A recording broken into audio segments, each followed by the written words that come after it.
Alright, hey guys, this is gonna be a super vulnerable post. We have some updates and then we can move past this topic, hopefully. There'll be some aftermath, but so I have some updates on my relationship. This is gonna be very raw. I don't know if I'll be able to hold it all together. Pretty emotional, but I would say our relationship officially ended where Jen said to me yesterday she's done. She's so upset at me. I was giving her space. I came here, I wrote her that message. She responded, said, no, we're done. There's nothing more to explain. And against my what I probably should have done, but that's typical when you're in a grief response, was try to just apologize and beg, kind of lose my center. And I'm gonna process this about why everything went haywire. I've gotten the whole lowdown on it from a psychology perspective through a friend, plugging into ChatGPT, listening to programs all day. Been really just in the emotional gym of my mind. I didn't leave the house all day.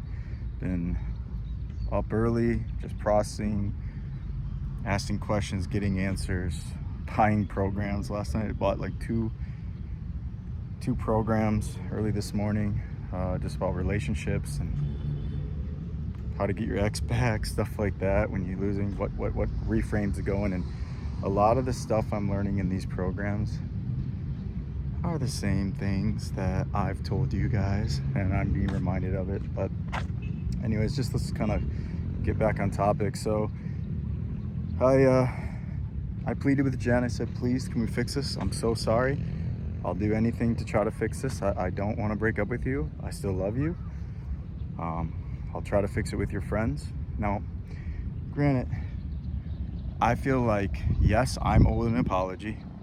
Yes, I've abandoned myself a lot in this, which is so often we do as men, and then we lose our frame, and some of that we lose our polarity because we weaken ourselves. We kind of lose temporary respect for ourselves in the moment out of desperation, and they can feel our off-centeredness, and women are always responding, testing us to, are we centered or not?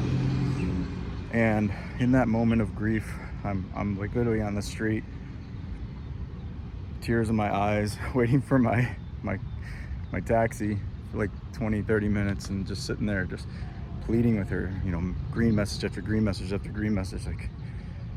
And yeah, I mean, I had to do it. I basically was like, I can't just sit here and let her go without a fight. I'm not fighting with her. I did not fight with her. I didn't try to explain or justify. And she said, she goes, I'm done with your explanation, whatever. And I just went, okay, take your time. I'm here if you want to talk. And that was last night. And that's when I just went into, let's deep dive this, like I've been doing the whole time with her. This whole trip has been a psychology lesson. Before this trip, a month or two into the relationship, was all a psychology lesson. Like, I use this as, why do I keep going for this girl that posts thirst traps online that, isn't my, why, and I'll process that with you. I've already done some of that. She's the archetype of the unattainable girl, and me going after the unpleasable force. I'll dive deeper into that as I really went deep into it today. And the funny thing is, this has all been a pattern. It's all patterns. She has patterns, I have patterns.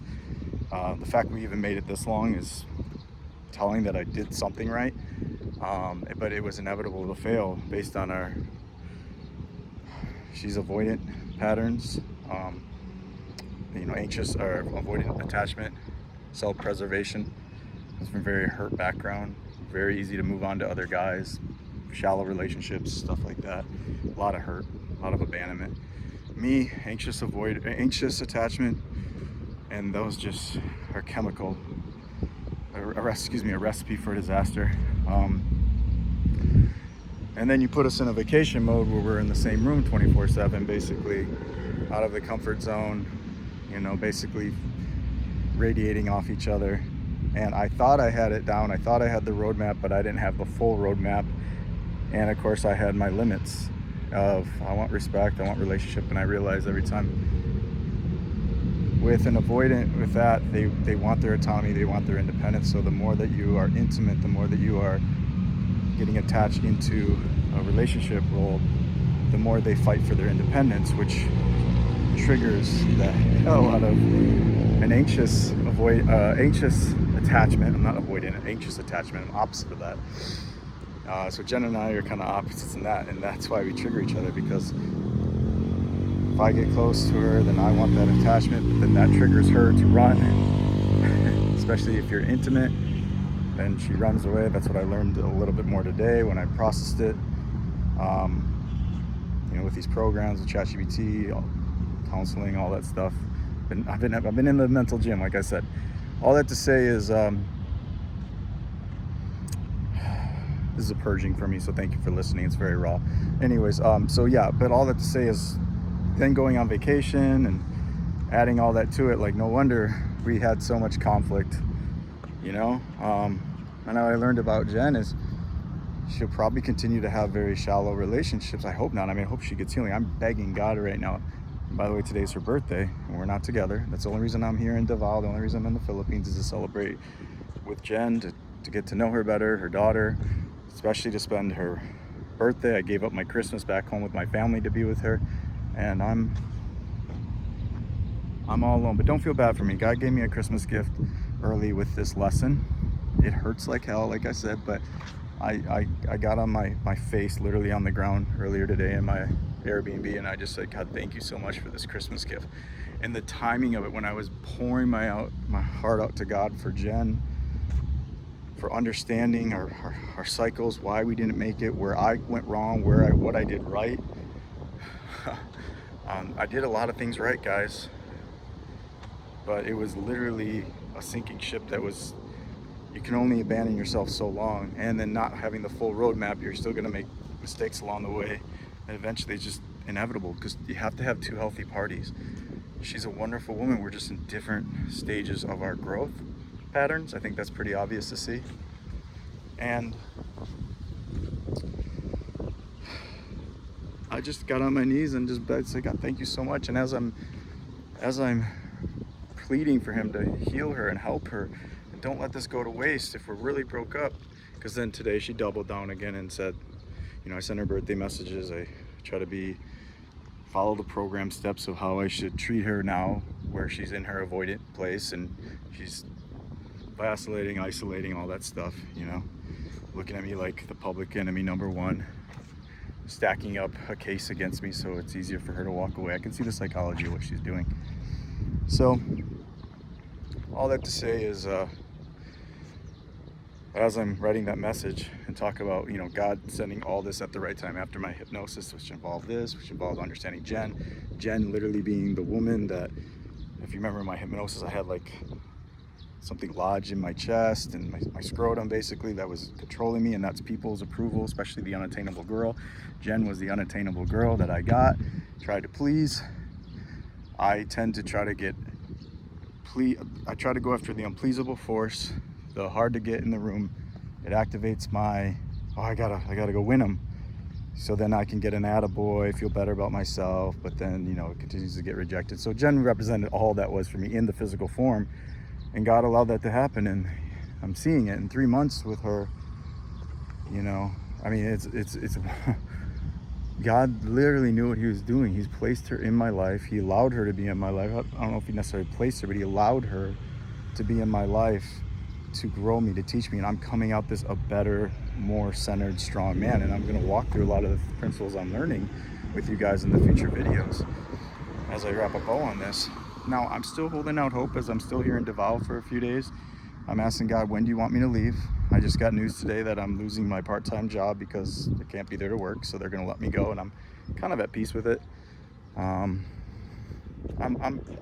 pretty low on money, but I know there's a way. I know I'm going to go all in on my program soon.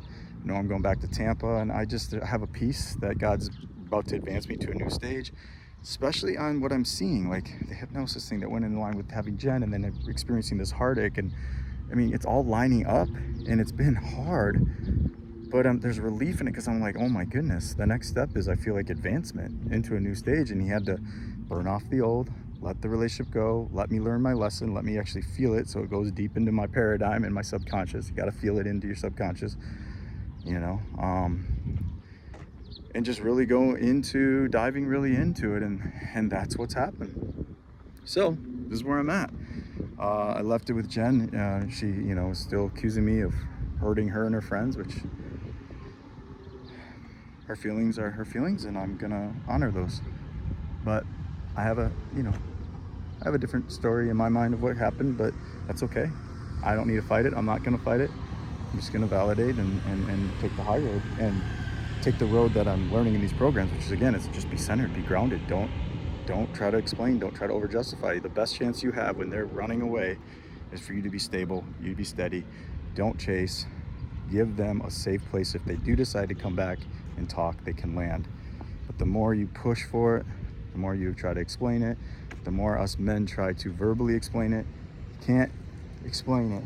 It's emotion. Women don't respond on explanation and what they hear. They explain on how they feel. And that's you creating a safe place so they feel like they can come back. Even if they're pushing you, punching you, kicking you, spitting on you, biting you. That's a test. And I realize I've been tested this whole journey. And I took it personally. I reacted in times. I got butthurt, which rightfully so. In a relationship, you should have those things back, regardless. That's part of not having the whole roadmap. But again, how long can you abandon yourself in that? And now I know her pattern. I know my pattern. I really studied it a lot. So it's really fresh in my mind. So now I'm understanding it better. And honestly, this is a gift. It hurts. I'm still holding out and asking God that if he could use this in both of our lives to heal. I know he's using it in my life. I hope he uses it in her. And I know she's really hurting right now. You see some of her posts still on Facebook. I see some of her posts about missing her best friend that died this last year. And I just want to give that girl a hug so bad, but that would not be received well right now, obviously, by me, because I'm the enemy. And you have to represent, like, your heart can be in the right place. Your intentions can mean well.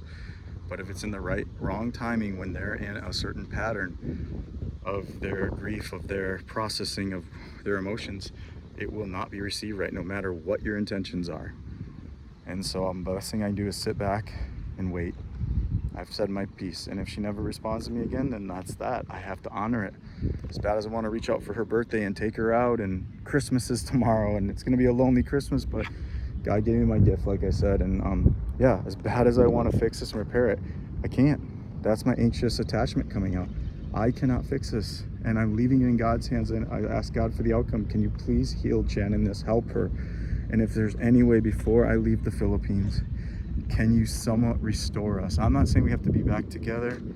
I just don't want to go out where she's mad at me and she basically almost hates me and her friends hate me. Is there any way, Lord? Does it have to be all or nothing? I've learned my lesson. Is there any chance?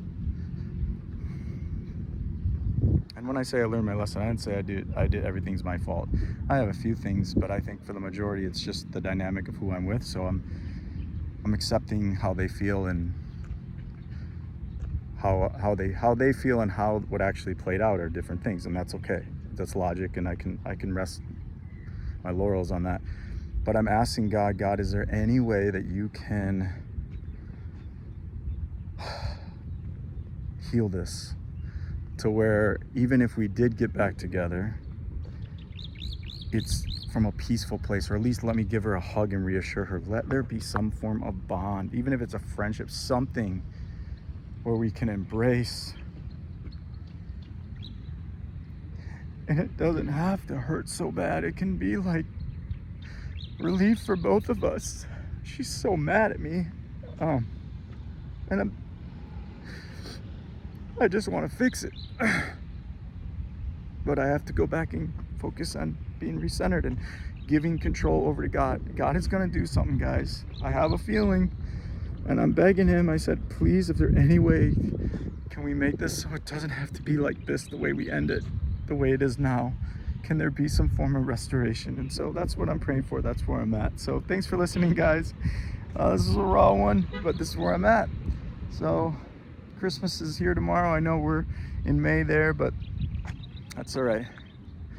I got my Christmas gift, and you learn more through the hard times than the good times, and God will put you on a path to grow you. And that's where we're at today. Thanks for listening, guys. Much love.